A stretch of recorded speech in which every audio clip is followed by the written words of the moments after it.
I found it so interesting that most people who can qualify for a loan, they don't even know they can qualify. In this program, I'm going to prepare you with the knowledge you need to become a homeowner and how to know when you're ready to apply for a loan, so that you know how much you can afford and when's the best time for you to buy. I'll also share with you how you can buy a home from little to no money down, and I'm gonna make buying a home so simple and easy, and you're going in with the knowledge and know how to buy a home, get a good rate, and no one's gonna be able to get over your offer because now you are an educated, strong buyer. And just a little disclaimer here, I'm a realtor and I'm not a loan officer, so I can't really talk too much in depth on the loan process, so please consult your loan officer for that matter for more accurate information and precise advice. With that being said, let's get started. First, let's talk about how to get approved. Getting approved is primarily based on the three factors that are your credit score, your income, and your debt.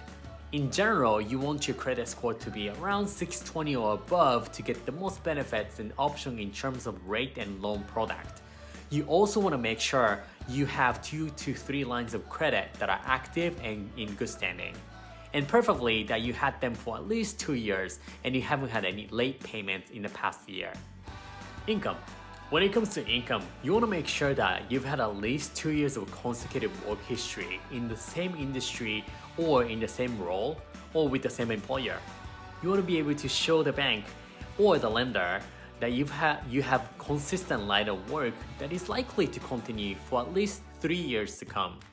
Again, I'm not a loan officer, so whether you're an employee or self-employed, business owner or investor, depends on your occupation, you will need to provide different documentations. So please consult your mortgage officer for that matter.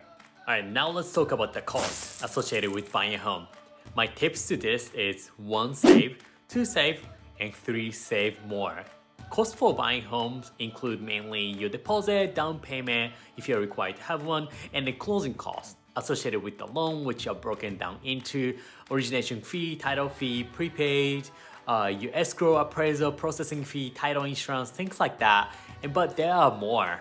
And your down payment is gonna be as low as 3 to 5% of your purchase price. And if you're active or retired veteran, you can use the VA loan and put 0% down. So why do you hear people saying about you need to put 20% down to buy a home?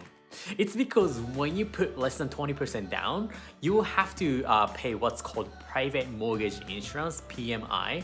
But for this, I'll interview a loan officer so he can explain it better. So stay tuned for another video in this program. And you have deposit and moving expenses. So when you find a home that you really like, upon your offer being accepted, you're required to put a deposit. And that deposit is usually 1 to 3% of your purchase price in California.